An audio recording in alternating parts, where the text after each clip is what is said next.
having to kind of queue up in some sort of dystopian world and go through some scanner or something to see if we're kind of anxious or not. But I actually think there's quite a serious note in here. So if you read what the expert panel are saying in terms of how you might do it, one of the things they're saying is if you go to your, I don't know what they call them in America, but essentially your GP, your doctor, they should be thinking about your mental health and not just your physical health. So if we know that a lot of people who go to see their doctor show up with a kind of, a physical ailment, but actually there's something about their mental health that would be worth them exploring and helping them with. So I think there is a sort of element of at least a kernel of an idea about making sure that we talk about mental health in the same way as we do physical health. But I think we all know that the pandemic exacerbated poor mental health in particular, and I think the thing we really still need to keep the conversation going on is amongst children and young people.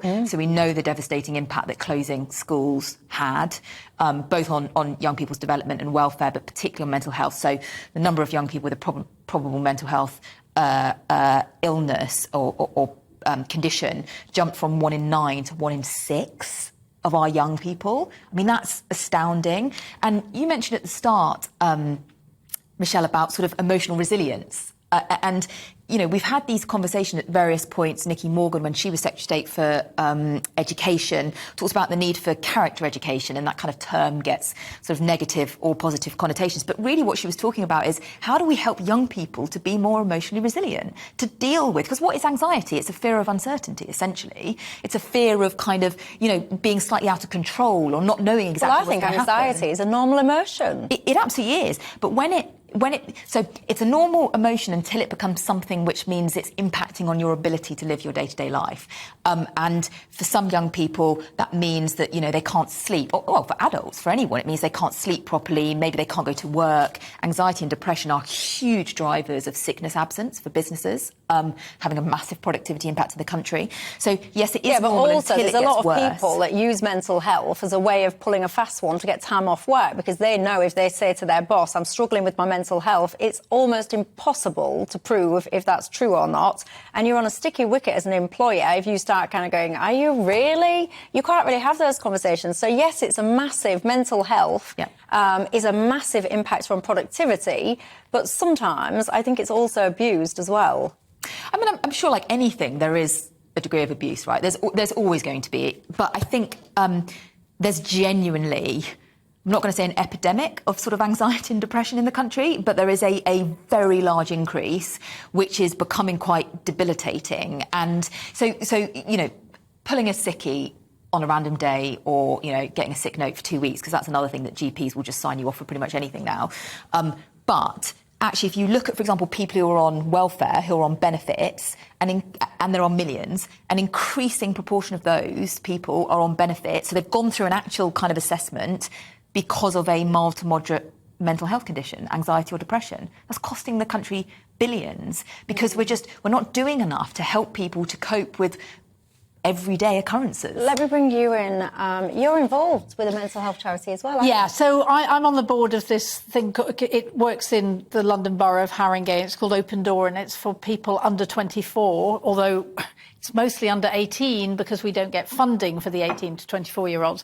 And what's so awful, I mean, I completely agree with you, is when I went onto the board, I started making enormous fuss about waiting lists. I said it is unacceptable for a young person to wait 6 months. I mean, it's like a long part of their life. And we did a lot to bring the waiting list down, and they were, I think waiting lists are always too high, but they were OK. Yeah. Then COVID hit. Yeah. Up have gone the waiting list. I mean, it absolutely. So in anecdotal terms, it completely backs you. And what's so interesting about this charity is that although, as you would expect, there are more girls than boys, I mean, actually the demographics, the masses, there's lots of ethnic minorities, there's lots of working class. I always say, I mean, it's because the middle class people won't wait. I mean, if you've got money and you've got a child in trouble, then you're going to go off.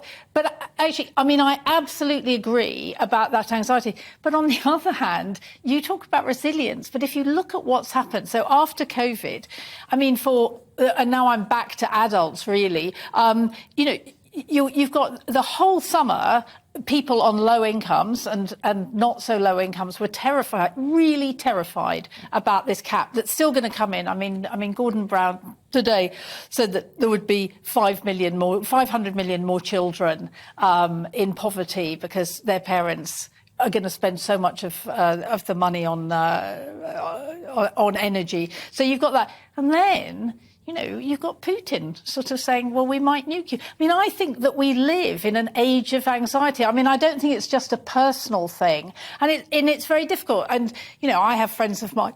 I mean, you're right. You go to the GP and you go, I'm not sleeping. And the GP should say, why? And you go, well, I wake up in the middle of the night really terrified. And of course, then it's going to lead to an anxiety disorder. But it's not about personal resilience. So I really do agree that it needs to be taught and it's really important. But actually, I mean, if you are really, really frightened about how you're going to keep the show on the road this winter, then, and you feel you're letting down your children, or should you be working more, and the whole thing, I mean, of course it's going to lead to anxiety. But is that an illness? So if you're understandably worried about how you're going to provide for your children, and I get it, I understand that, I'm not disputing it, is that an illness? But I don't think it is. But what Charlotte says, which is quite right, is it tips over into an illness. I mean, the problem is that what begins as something, I'm just worried, and I mean, one can see it in one's friends that as the worry tips over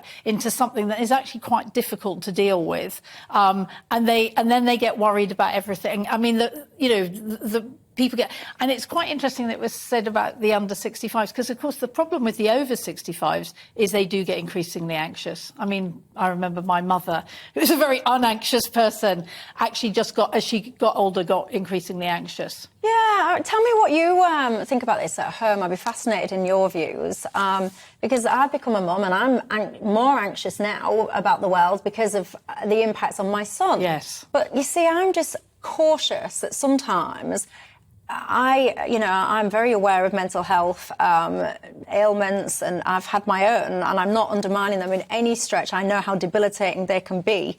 My concern is separate to that. My concern is this almost kind of this, it almost seems like the default reaction is, oh, you're anxious, oh, you've got an anxiety disorder. I tell you what, I've got a tablet for that as well.